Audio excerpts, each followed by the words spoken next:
सिंधु नदी दुनिया की सबसे बड़ी नदियों में से एक है। 3000 किलोमीटर जिस नदी की लंबाई है, इसकी सहायक नदियां चेनाब, झेलम, सतलज, रावी और ब्यास है, जिनका संगम पाकिस्तान की सरजमी पर जाकर होता है। पाकिस्तान का लगभग 2/3 हिस्सा इसी नदी के जल पर आश्रित है। तकरीबन 2.6 करोड़ एकड़ हिस्से को इन्हीं नदियों के जल से सींचा जाता है।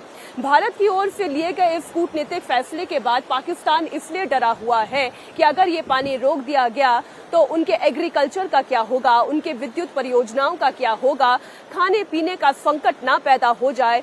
इसीलिए बौखलाहट भरे बयान पाकिस्तान की तरफ से रह रह कर दिए जा रहे हैं। उल्टा चोर कोतवाल को डांट रहा है जी।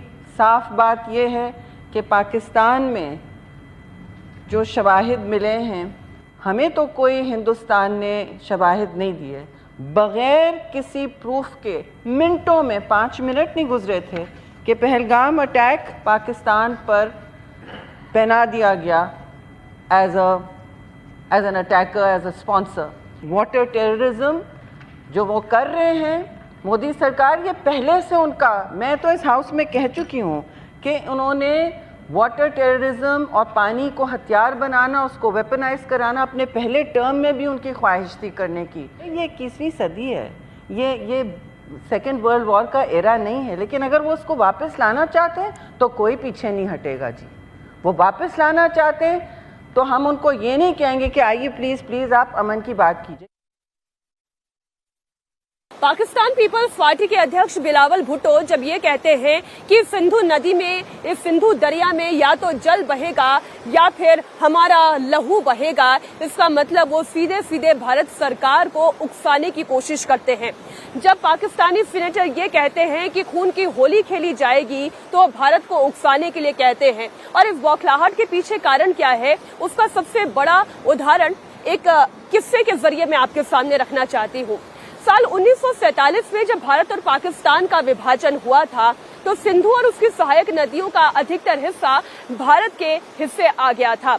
इस दौरान साल 1948 में भारत स्थित पंजाब के असिंचित क्षेत्रों में सिंचाई की व्यवस्था बहाल की जा सके, इसलिए भारत ने ये फैसला किया था कि पाकिस्तान की तरफ जाने वाली नदियों का पानी रोक दिया जाए, जिससे पंजाब में खेती की जा सके। और इसका असर ये हुआ कि पाकिस्तान स्थित पंजाब में लोग त्राही त्राही करने लगे, खून के आंसू बहने लगे, वहां पर दाने पानी का संकट हो गया। एक एक बूंद के लिए जब पाकिस्तान तरसने लगा तो भारत के सामने गिड़गिड़ाने लगा। वो भारत से मांग करने लगा कि इस पानी को छोड़ा जाए और पाकिस्तान की तरफ जाने दिया जाए। तब साल 1948 में भारत और पाकिस्तान के बीच में बातचीत का दौर शुरू हुआ और अंततः भारत और पाकिस्तान के बीच सिंधु नदी जल समझौता भी कारगर हुआ।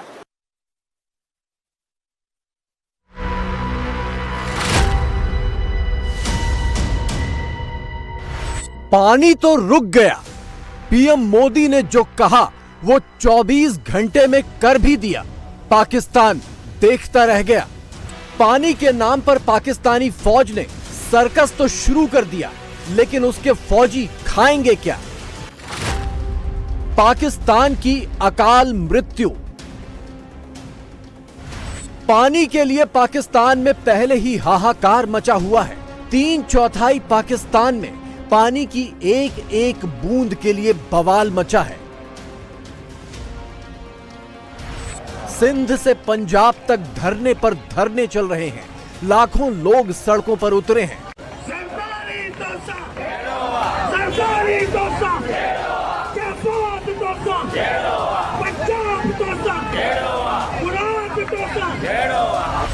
पंजाब जाने वाले तमाम हाईवे पर कई किलोमीटर तक गाड़ियों की कतारें लग गई हैं।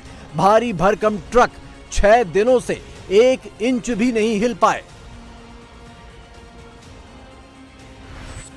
ये अफरा तफरी, ये गृह युद्ध के हालात सिर्फ और सिर्फ सिंधु नदी के पानी के लिए हैं।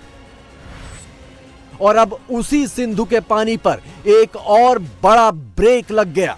पहलगाम आतंकी हमले के जवाब में भारत ने पाकिस्तान जाने वाला पानी ही रोक दिया।